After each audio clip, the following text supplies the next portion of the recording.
Hello everyone. आपके अपने YouTube channel study with Ravindra में आपका हार्दिक स्वागत है। आज हम हरियाणा जी के को टारगेट करते हुए हरियाणा के जितने भी कॉम्पिटिटिव एग्जाम होते हैं उसको टारगेट करते हुए हम हरियाणा जी कर लेकर हाजिर हैं। अगर आपने हरियाणा जी के का पहला, दूसरा और तीसरा लेक्चर नहीं देखा है तो उनको भी देख लीजिए, क्योंकि सामान्य हरियाणा का परिचय बताया गया है, लेकिन वो भी कॉम्पिटिटिव एग्जाम में सामान्य हरियाणा के परिचय में पूछ लिया जाता है।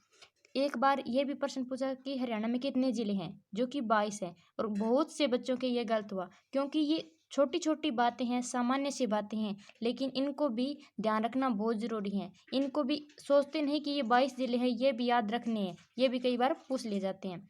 तो आज हम पढ़ने वाले हैं हरियाणा के इतिहास कि हरियाणा शब्द की उत्पत्ति कहाँ हुई, कौन से जो पुराने इतिहास हैं, जो भी महाभारत हैं, उनमें किन किन में हरियाणा का जिक्र हुआ है।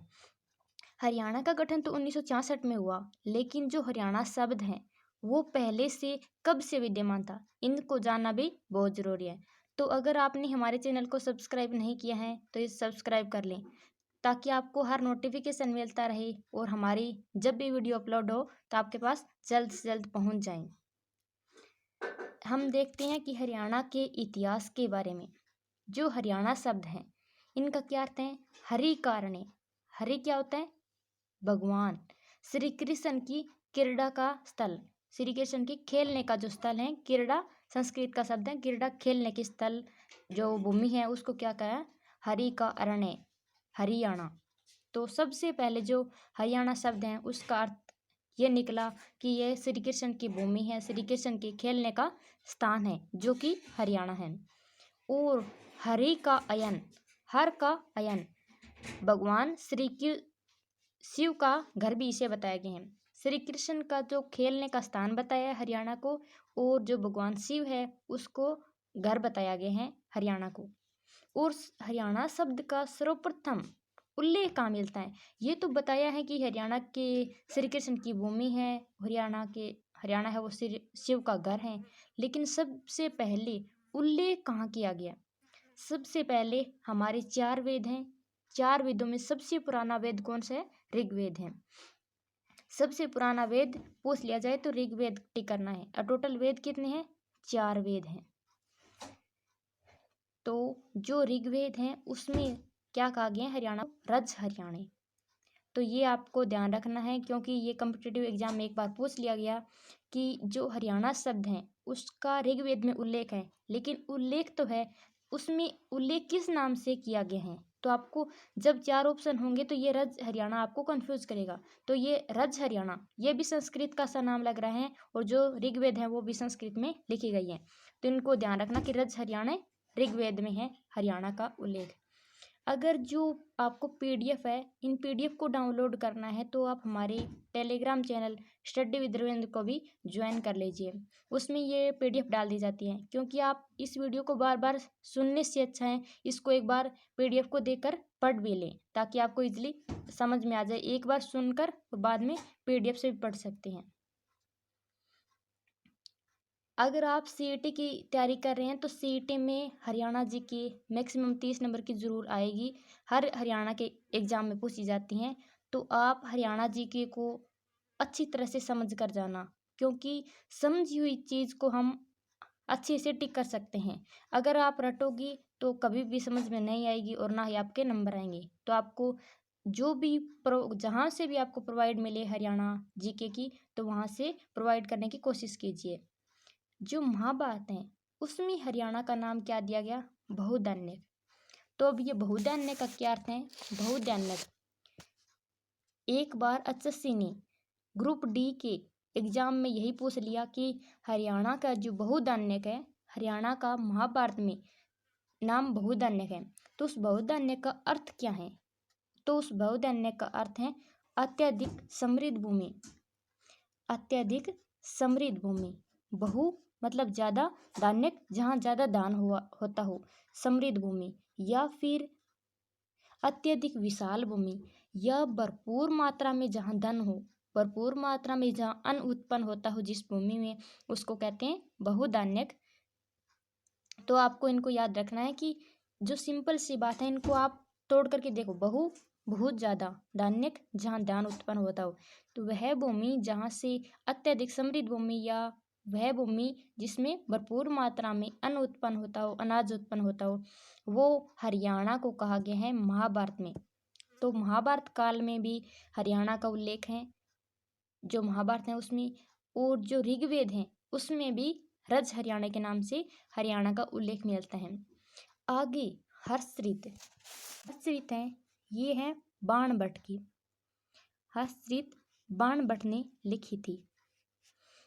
लेकिन जो हर्षऋत है वो राजा हर्षवर्धन के जीवन पर है, जीवन चरित्र पर है।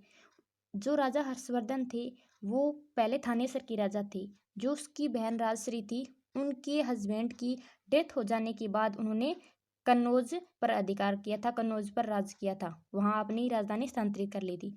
तो पहले राजा हर्षवर्धन की राजधानी भी थानेसर थी। तो राजा हर्षवर्धन हरियाणा के समधी थे, हरियाणा उनकी, थानेसर उनकी राजधानी थी। तो उनके जो जीवन पर जो हर्षऋत लिखी गई है, हर्षवर्धन के जीवन पर, और लिखी किसने है, जो हर्षवर्धन के दरबारी कवि थे बाणभट्ट, उन्होंने लिखी हैं। और उसमें भी श्रीकंठ जनपद कहा गया है, हरियाणा को श्रीकंठ जनपद कहा गया है। तो आपको ध्यान रखना कि जो हर्षचरित हैं वो लिखी तो बाणभट्ट ने है, लेकिन जो हर्षचरित हर्षवर्धन के जीवन पर है, हर्षचरित के जीवनी पर है, और उसमें हरियाणा को क्या कहा गया है, श्रीकंठ जनपद। आगे राहुल संस्कृत्यायन ने हरियाणा को क्या कहा गया है, हरिदानम्य। तो राहुल संस्कृत्यायन ने हरियाणा को हरिदानम्य कहा है। और डॉक्टर HR गुप्ता ने हरियाणा को आर्यना, आर्यना का आर्यों की भूमि या आर्यों का घर। तो महाभारत काल में तो हरियाणा को बहुधान्य अत्यधिक समृद्ध भूमि, और जो हर्षित हैं जो कि हर्षवर्धन की काल से संबंधित हैं, लेकिन लिखी किसने है, अगर आपको ये बुक में भी पूछ लिया जाए कि ये किसकी बुक है, तो याद रखनी है बाणभट्ट की, बाणभट्ट की। तो एक के साथ अगर जीके क्या है, एक से साथ दूसरे को रिलेट करके याद रखोगे तो याद रहेंगी, लेकिन अगर रट्टे के साथ कहिए बस इनको तो बस पढ़ना है, तो ये लॉन्ग टर्म में याद नहीं रहेगी। हर्षचरित हैं वो बाणभट्ट की हैं, और उसमें हरियाणा को श्रीकंठ जनपद कहा है। राहुल संस्कृत्यायन ने हरियाणा को हरिदानम्य कहा गया है। डॉक्टर HR गुप्ता ने हरियाणा को आर्यना कहा है। तो आप इन सभी को याद रखना, क्योंकि कोई भी ऐसे नहीं है कि ना आए, क्योंकि चार ऑप्शन देकर उनको मिलान करने को भी कहा दिया जाता है कई बार। तो आप चारों याद रखिए किसने क्या कहा है हरियाणा को, क्योंकि जो भी हरियाणा के CET का एग्ज़ाम की तैयारी कर रहे हैं तो उनके पास ये वीडियो पहुंचनी चाहिए, क्योंकि उसमें हर में हरियाणा जीके पूछी जाएगी। और हरियाणा जीके को जीके की तरह पढ़ना मत, लेकिन उनको अच्छे से समझने की कोशिश करना। आपको जहाँ से भी कोई वीडियो अच्छी लगे उनको देख लेना, लेकिन आप हरियाणा को जीके को समझने की कोशिश करना, क्योंकि हरियाणा जीके नहीं है, हमारी भूमि है, तो उसको समझना बहुत ज़रूरी है। क्योंकि जब हरियाणा को बहुधान्य कहा गया है तो उस टाइम में भी बहुधान्य कहा गया है, तो आज हमें ये रिलेट करके सोचना चाहिए कि आज भी बहुधान्य है या नहीं है। जो यदुवंशी सरकार है उन्होंने हरियाणा को क्या कहा है, हरियाल। यदुवंशी सरकार ने हरियाणा को हरियाल कहा है। जो महाराजा श्री कृष्ण है उसने हरियाणा क्या कहा है, हरना। तो अब हरना का क्या अर्थ है, एक बार यही प्रश्न में पूछ लिया कि हरना का क्या अर्थ है। हरना का अर्थ है लूटना, हरना का अर्थ है लूटना। तो महाराजा श्री कृष्ण है उन्होंने हरियाणा को हरना कहा है, और हरना का अर्थ होता है लूटना। स्कंद पुराण में कुमारिका खंड में हरियाणा के लिए हरियाला शब्द का उल्लेख किया गया है। जो स्कंद पुराण है उसमें हरियाणा के लिए हरियाला शब्द का उल्लेख कहा है।